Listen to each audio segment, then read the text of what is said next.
Alright, so something different this week. We're going to be talking taildraggers with a couple of other guests and friends on my channel. They're going to introduce themselves to you shortly. But for those of you who do not know who I am, who haven't watched my channel before, my name is Nick Holmes. I'm an engineer by profession, and a year or so ago I decided to take up my childhood dream and learn to fly taildraggers. I purchased a Kitfox 4 and I went on the hunt to find a flying school that would teach me to fly in a taildragger. But let me introduce you to everybody else and let them share their stories. Hi there, my name is Don McMillian. I am a student pilot, a YouTuber, and I am restoring a plane I call Kitfox 1000. It's a Kitfox Model 3. I'm Kristen. I'm just a simple girl. Seriously, I love my family, I love God, I love to fly. I'm a stay-at-home mom. Hi guys, my name is Kevin Palmer. Yeah, that's right, Palmer. I'm an automation engineer, which means I do control systems and robotics. 15 years ago, while I was on a date with this one guy, I told him of my dream to fly airplanes someday. And I married that man 5 months later. And they put up with me and all my crazy dreams that I have and let me become a pilot. I chose to become a pilot because, well, I mean, I've kind of always wanted to fly airplanes, I suppose. As I've grown up, I've kind of always assumed that I would be a pilot and I would fly airplanes. It's kind of how that happened. My first ever airplane was a riding lawnmower my dad put plywood wings on. I loved that lawnmower thing for a couple months until I crashed it and broke one of the plywood wings off after hitting a tree. And I decided to become a pilot because of Trent Palmer. Come on, we all did. No, well, I'm kind of kidding, kind of not. Trent is the one who got me into flying. He's brought me out on multiple rides and kind of shown me around on different backcountry excursions a few times over the years, and eventually I finally got to the point where it's like, all right, I'm ready to jump in on this. I'd seen that his kind of learning processes, some of the stuff he had done, and decided to get into it myself. Hi there, my name is Taildraggers. I'm currently the chief pilot for the Zululand anti-poaching airwing. We conduct aerial surveillance and reactions for the Project Rhino reserve members in Zululand, South Africa. We work in conjunction with private security firms as well as the South African Police Service in the war against rhino poaching. I've been flying tail aircraft my whole life. I've logged over 1,500 hours of tailwheel time. I was very fortunate enough to have my father instruct me on his very own J3 Cub. He did my PPL for me. Ever since then, it's sparked a passion for tailwheel and more specifically Cub aircraft. The majority of my hours are on J3 Cubs, Super Cubs, Savage Cubs, and Carbon Cubs. So why did I choose to fly a taildragger? That's the same reason. I want to be able to take off short, land short. I want to be able to get into places that aren't paved runways, land off airstrip. Also, I feel that it's a safer type of airplane. If something were to happen, if the engine were to go quiet, having practice in those types of off-airport landings is going to be very beneficial. So I was asked, why did I learn to fly in a taildragger? Well, honestly, it was completely by accident. I was always sitting at home and I would see these cool little yellow airplanes flying above my house, and it sparked that dream that I had of learning to fly one day. And I mean, it'd been like decades, you know, since I had this dream, and it just like sparked that fresh again. And so I looked it up, and I live in a small town way outside the city. It's just a dinky little town. And who would have known there's a flight school in my little town of Hood River, Oregon. And so I went there one day and told them I wanted to learn to fly. They signed me up for an intro flight. The school is TAC Aero, and I had no idea they were like the backcountry tailwheel flight school like ever. They're the best, and they happen to be right here, right by my house. So completely by accident did I learn to fly in a tailwheel, I'd hit the jackpot. They have awesome airplanes, tons of little yellow cubs that I saw flying around, and awesome instructors, and so there you go. Well, I learned to fly taildraggers because in September of last year, mostly, I actually got a Kitfox, which is a taildragger, and I knew that I needed to get my taildragger endorsement so I'd be able to fly it. So I found an instructor who lived about an hour south of us, and we started taking lessons. I started taking lessons there about once every week, and started working towards my taildragger endorsement.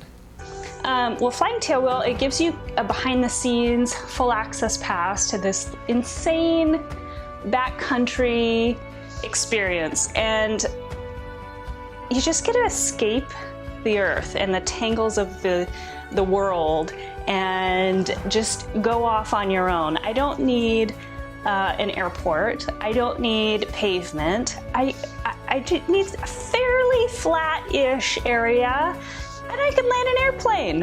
How cool is that? It's just the best. What excites me most about flying taildraggers, I really love the fact that most taildraggers can take off and land in places that nosewheel planes can't, and get out, climb, the higher climb rates, the STOL capabilities. Like, I go see my shirt here. My style is STOL. That really is my style. That's my style of flying. Short takeoffs and landings, ranch roads, rural airstrips. That's my kind of flying, low and slow. I guess it'd say the adventure. It's always going to be somewhere different, or I guess it's not always going to be, but there's always going to be different factors. There's always going to be different wind or different things going on. So even if it is the same landing that you've done before in the same strip, there's always going to be another factor. So there's always that adventure of landing in a new place. What scares me the most about flying taildraggers, and why? Flying taildraggers does not scare me. Maybe it should, but stick and rudder skills are so important. I guess I would have to say it's that ground loop, because it's always right there. It's always kind of possibly around the corner. You never know.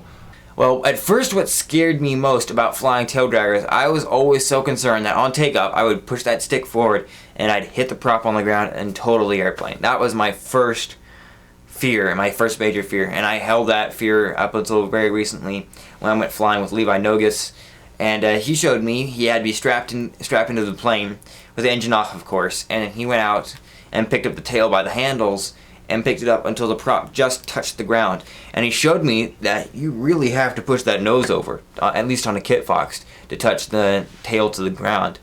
And that kind of dispelled that fear for me. I fly Kitfox 4s mostly, and they are very short coupled, very ground loopy. They want to spin on you. Definitely had a couple times where I've lost steering on landing, and if I wasn't ready on those brakes, I don't know what would have happened. You got to be on your feet for sure. Stay on your toes when you're flying a taildragger, and especially a short coupled, smaller, light airplane. I do live in fear of towered airports, though. It has nothing to do with taildraggers, but I learned at a non-towered airfield, and so I'm just terrified of towered airfields. Okay, so they asked, what do you think that a taildragger can teach you that flying a nose dragger cannot? I had no idea the difference between a nose wheel aircraft and a tailwheel aircraft when I first started flying.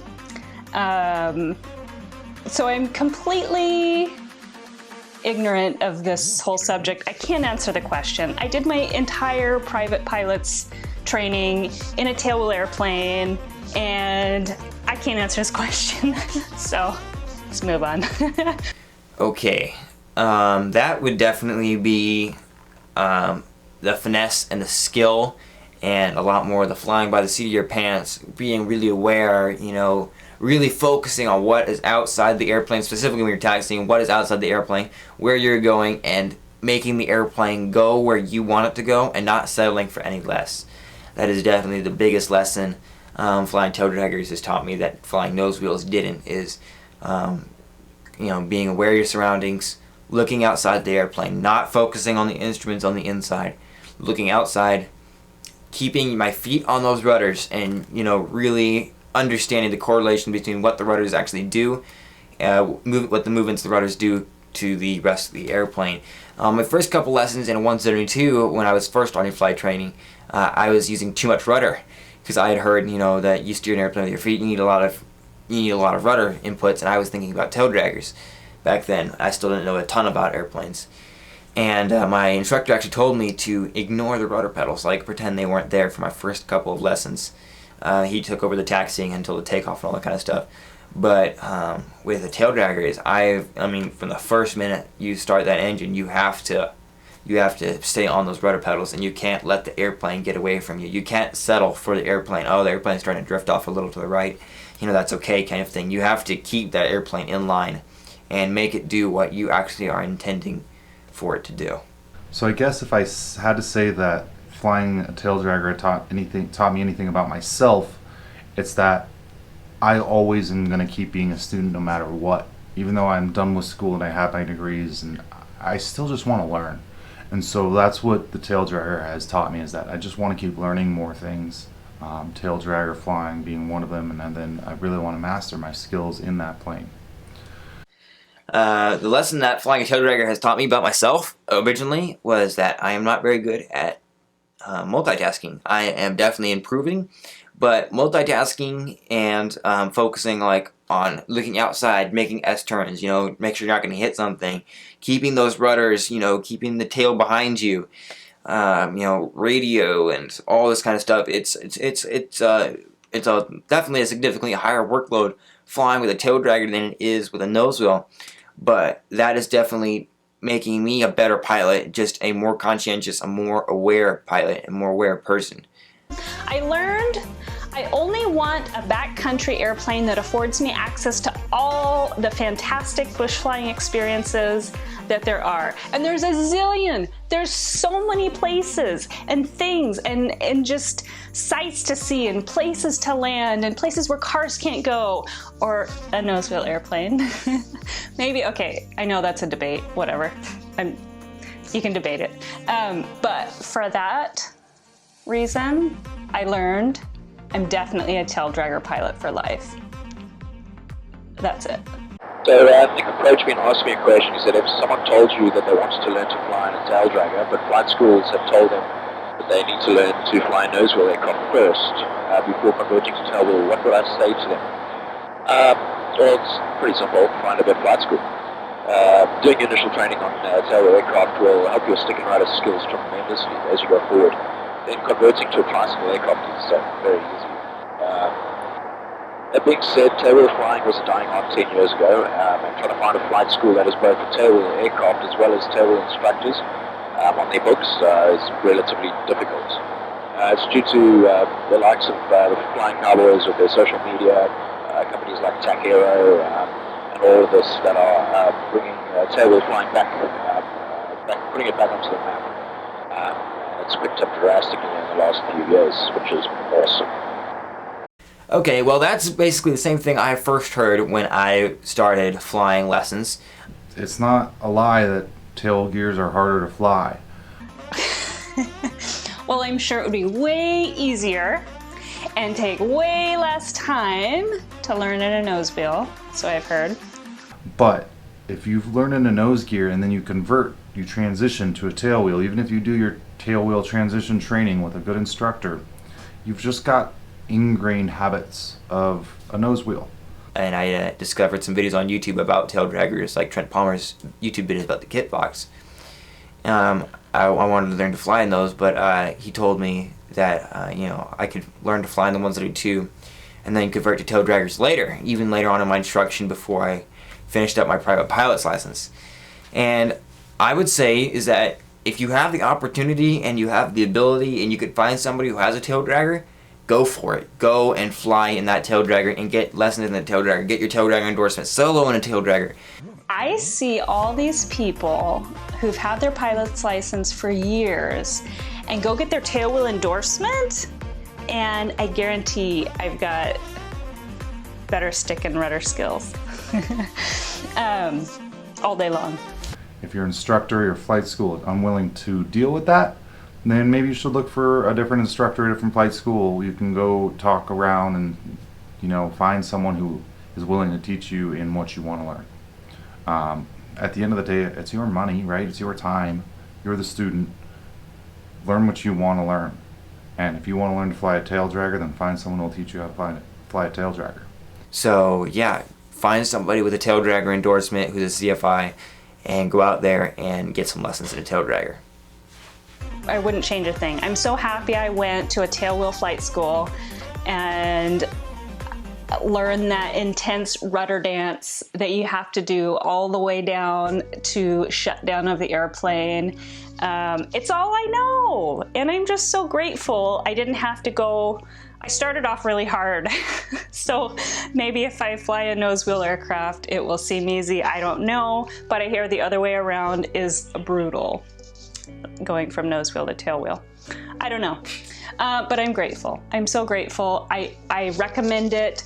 Stick it through. It might be a little harder. It might take a little longer. It might be a little more frustrating, but stick it through and you will be so proud of yourself. And people will be like, what the what? You learned on a tail dragger? So it's cool. And then a second question from Nick. Why should pilots new and old learn to fly a tail dragger? Flying a tailwheel aircraft is an art. It's where one becomes part of the aircraft, not just the operator. The saying by L. Ray Jepson comes to mind. There's a big difference between a pilot and an aviator. One is a technician, the other is an artist that's in love with the flight. Tailwheel flying teaches you to always be ahead of the aircraft. One needs to anticipate where the aircraft's going to be, not just where it is.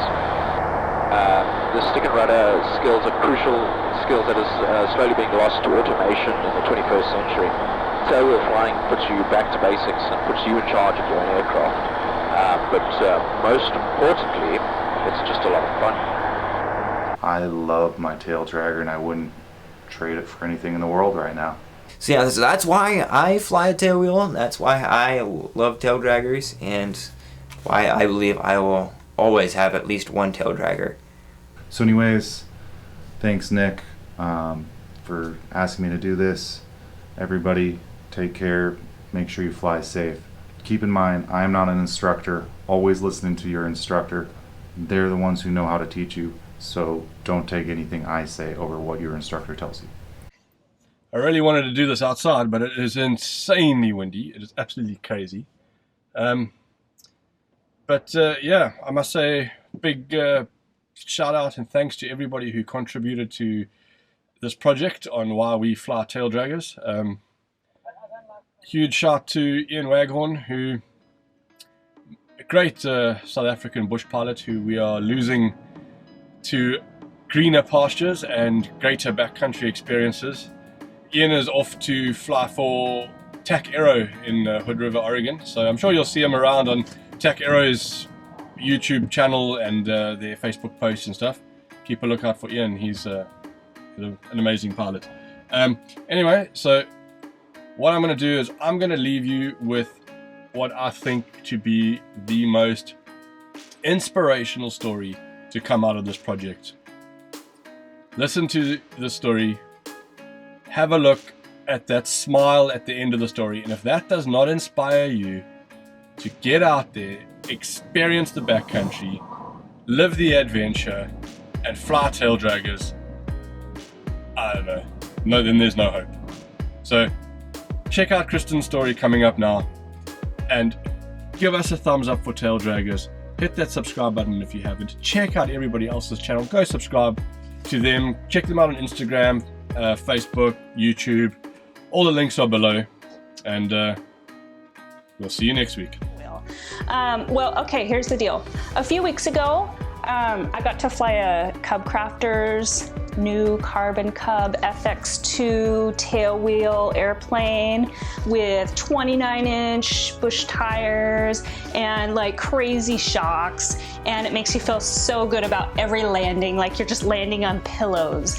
And we went down into this canyon in between all these like rocky cliffs, and there's the Deschutes River running through it, and just a luscious meadow, and just, you know, there's some rocks over here and there's some flowers over here, and we found a nice little, you know, little path that we could put that airplane down on the ground, and we got her down. We got out of the airplane, and just the sound of that rushing river going through, and just the sights, and just peering up these like steep cliffs, you know, mountainsides.